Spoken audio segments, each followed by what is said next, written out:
Any questions? With a new quarterback in the mix, is this a non?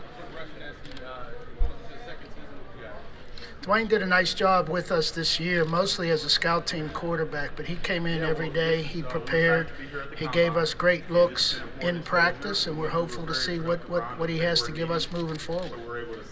With a new quarterback in the mix, is this? Now we get into this Deontay Johnson is scheduled to be a free agent at the end of next season. Given all the free agents that you have coming up, the wide receiver position and the depth of this wide receiver class, what priority do you guys have in possibly extending Deontay during this offseason? Everybody that's 1 year out, we don't do a business with them most of the time until we get through our current business, which is unrestricted free agency, then the draft, and usually we'll move into that group. But it's not a given. It's not a hard line, but that's usually when we've taken care of that business. Yeah, well, Kevin, with a new QB in the mix, is this going to be a Najee Harris year? The most important thing is the makeup. I hope Najee can build off of what he did for us last year. It was a good start. It wasn't the start that he envisioned. I think he thinks there's more. We think there's more, but it's certainly great to have him as part of it. Kevin, with this draft class for quarterbacks, people are saying maybe there's not even a top 10 caliber quarterback. Maybe we see somebody slip, the first quarterback goes in the teens, maybe as late as you guys in the 20s.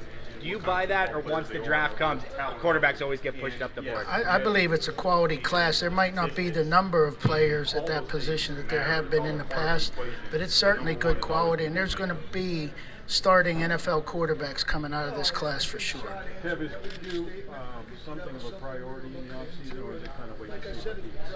Juju did a great comeback from the shoulder injury that he suffered, and much to our surprise, he was available to us late in the season in the playoff game, and we commend him for doing that, for putting his free agency thoughts aside and just trying to help us win a playoff game. And we take that into account, and we really give him credit for having done that. So Juju's been a great player for us.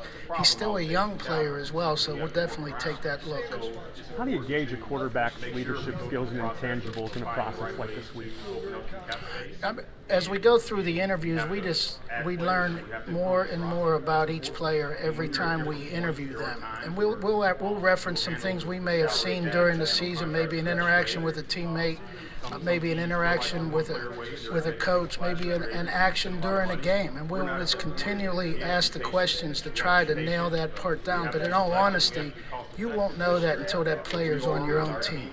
Ozzie Newsome, his last year, moved back up into the first round, grabbed Lamar Jackson, kind of left the team in good hands at the quarterback position. This is your final draft. How important is it to you to leave that quarterback position in good hands? We won't narrow it to any one position. We never have, never will. Quarterback is obviously a huge position in any given season, especially this year with our Hall of Fame quarterback calling it a career. So is it different this year? Yes, but is it going to change how we approach things? No. Are we trying to win now? You don't think we're trying to have our cake and eat it too. We just want to be smart, and we don't want to make decisions that are going to hurt us for future years. But we also want to build One more time, please. to work hard to be smart and calculate in our decision making. Oh, for the GM position? It's been great. I mean, there's a lot of qualified folks. We have two qualified people within our own organization, in Brandon Hunt and Omar Khan. And what I've tried to do is to give Art, Mr. Rooney, quality people that I think could be general managers. And honestly, through the process to this point, we've come out of this very impressed, because it's a great group of young professionals that are trying to advance. Do you view Jimmy Garoppolo as a potential fit if you decide to pursue a veteran quarterback? Yeah, we'll never comment on any veteran or a college guy, just to kind of cut off those kind of questions. All the individual questions will be kept in-house. Are you prioritizing as a potential option? Yeah, we'll look at every potential to replace any given player at any given position. We'll always start with the trade market, the unrestricted free agency, the college draft, players that may get cut throughout the spring, college free agents after the draft. There's a lot of different avenues that players can come from, and it's our job to keep up with each and every one of them. As your roster sits where it is, are you prioritizing a veteran quarterback or more starting over with a draftee? I would say we're open again, to any. We have two vets in Mason Rudolph and Dwayne Haskins. They both started NFL games, and they've won games. So we think we have two capable NFL quarterbacks. How we add to that, I couldn't say, because it'll just continue to evolve, as I mentioned. Have you ever drafted a tackle in the first round of your tenure? Is it coincidence, or is there something? Why are you testing my memory, Mark? Amazing. I wasn't here. I believe Marvell Smith was the highest we had taken back in 2001, I believe, or two. I can't remember now. I think it was 2000. Either way, I believe Marvell was the highest. And again, we'll look at every position. There's good quality at that position in this year's draft for sure. As in recent years, the tackle position, it's had unusual depth, and this year is no different. There's no reason why you haven't taken a first rounder. Coincidence, the tackle in the first round? Yeah, I mean, we never go in saying we're taking a position or not taking a position. We just try to take the best players. You talked a little bit about the depth that you have at certain positions in this draft, whether or not they're positions of strengths or weaknesses, kind of like tackle, wide receiver being a position of strength. In terms of the free agency class, talking to your pro scouts, how would you evaluate the free agency class as a whole as potential strengths or weaknesses from what you've seen, talking to your pro scouts, and how you guys might approach free agency? Yeah, the free agency class is always an unknown because most of the top players, they'll either sign a contract before they hit free agency or they'll get a franchise or transition tag. So we go into it, and a lot of times those players never make it to the market. And we understand that. We try to do that ourselves. So that's still a very wide open situation. And we can't even talk to their agents until the given 2-day period. So we don't even know who might be available, even though we may have them rated. Kevin, what was the discussion like for bringing in Brian Flores? Coach Tomlin came to me and said, I think I'm going to add Coach Flores. I said that would be awesome. Brian Flores is an NFL successful head coach and defensive coordinator, and I was excited to have him. And as I mentioned to Coach Flores when he first came into the office, I really like his background because he started out in the personnel world. So some of the experiences and beliefs that he has from personnel as well as coaching can only help us. Kevin, at quarterback, looking at the trade market and free agency, what's your willingness to make a big move, whether it's spending a lot of money or giving up a lot to get somebody? Every time you have to make that type of decision, you discuss your draft capital, and not only what pick it might be, but what player you might be walking away from, given a position or a certain player at that position. Same thing if it's unrestricted free agency, you're looking at the market, what that cap dollar that you may apply to one position can do to another. So it's a give and take. It's never done, honestly, until you get through free agency, then the draft. It's a mix and match. Did the most important part is free agency more expensive this year since the bigger jump in the cap from last year?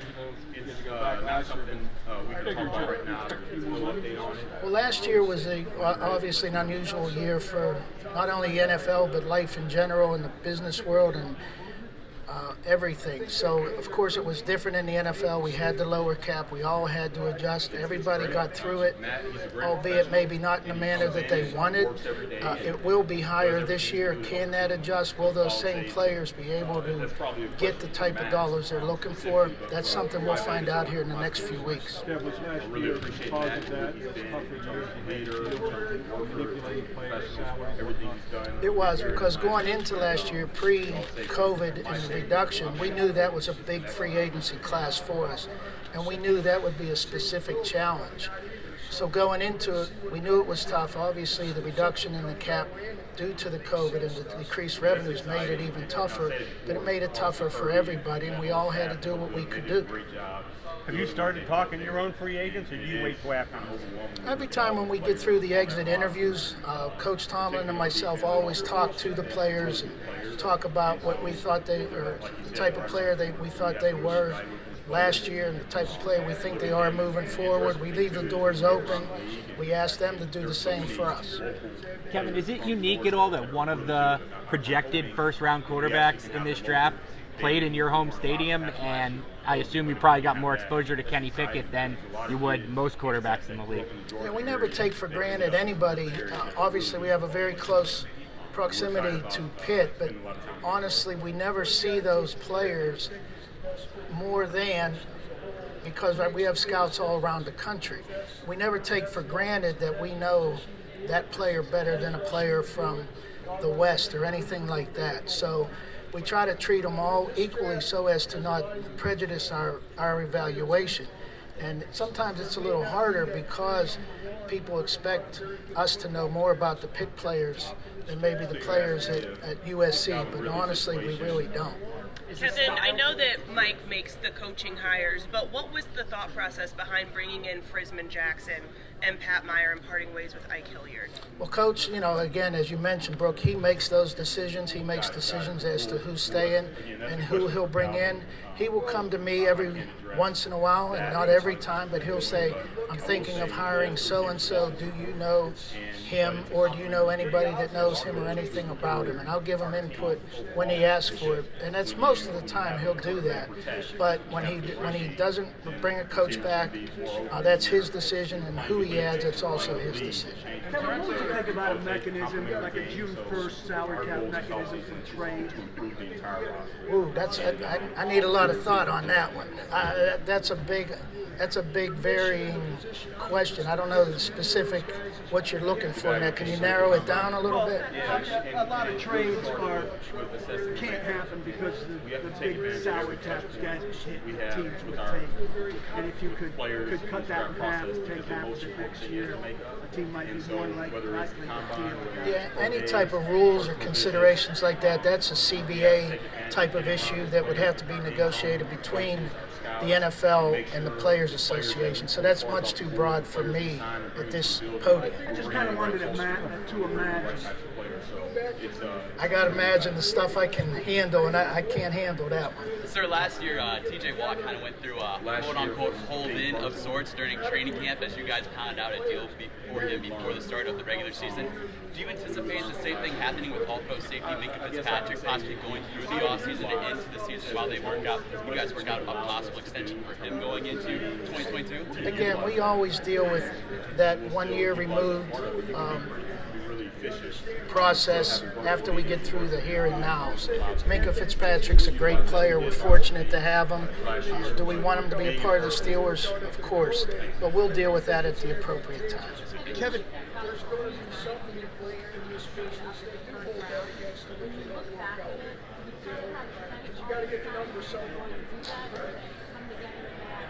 Well, number one, a little bit of everything, because you go in with an idea about who may be available via trade through our various calls. You'll continue to gather information on the evaluations of those players, and then you get into the specifics as to what you're trading away from. As I mentioned earlier, we try not to just say it's a third and a sixth. That third could be Emmanuel Sanders and Antonio Brown. So we're always trying to put a name with a pick in a given year and make sure that we think that's an equal trade. So we have to make sure we assess the value of our nostalgia for you being in Indianapolis. On the other side of it is for players to assess their market value. I just remember when this used to be a lot smaller and it's easier to get around. But no, it's been great. It's always a great process. Enjoy it immensely, and I look forward to it every year. It happens. It seems like it takes forever. Then all of a sudden it's over, and we got to move on to the next phase. But we really enjoy this process. Coach Tomlin enjoys it because he really gets involved in the player evaluations. It's big for both of us. Kevin, do you anticipate talking to any more potential GM candidates, or has sort of the first wave ended? What we did was we went through, there's the March 1st rule where a team cannot deny you access to an individual. After March 1st, they can. So we tried to go through and pick out the folks that we thought we could interview from other teams. we'll continue to look at maybe guys that are still under contract. As we move forward, folks that aren't under contract we may look at as well. But we'll continue the follow-up after the draft. We're going to, with the people under contract, we're going to respectfully leave them to their teams. And our focus will really be on trying to get this draft and free agency correct, and then we'll deal with it after the draft. The opportunities that we have in all three phases, because we have opportunities here, and we have a coaching staff that's going to get the most out of players. So I think CP is an example of what we have to do, especially one more time, please. Just in terms of the quarterbacks that are available in this draft, do you think teams that would give up less, would have to give up less in order to acquire them? I think every given year is unique. This class is this class. You're not going to make them. You're not going to create more. You're not going to create less. They are who they are as players. And as I said, I think there's quality starters available at that position for sure. Guys, one more. It's tough to have. Kevin, how do you evaluate guys like Banner and Dodson, guys who want to start a job, but at the end of the day for us, haven't been out on the field the whole time? Yeah, those players didn't contribute for us as we expected last year, and we expect more. And we expect more opportunities, and I believe they'll have those opportunities. But in all honesty, they need to give us more than we got last year. And some of that was health related. We understand that, but we also understand that we need more, we need better, and we're going to work to try to get that. Yeah, just like Thank you.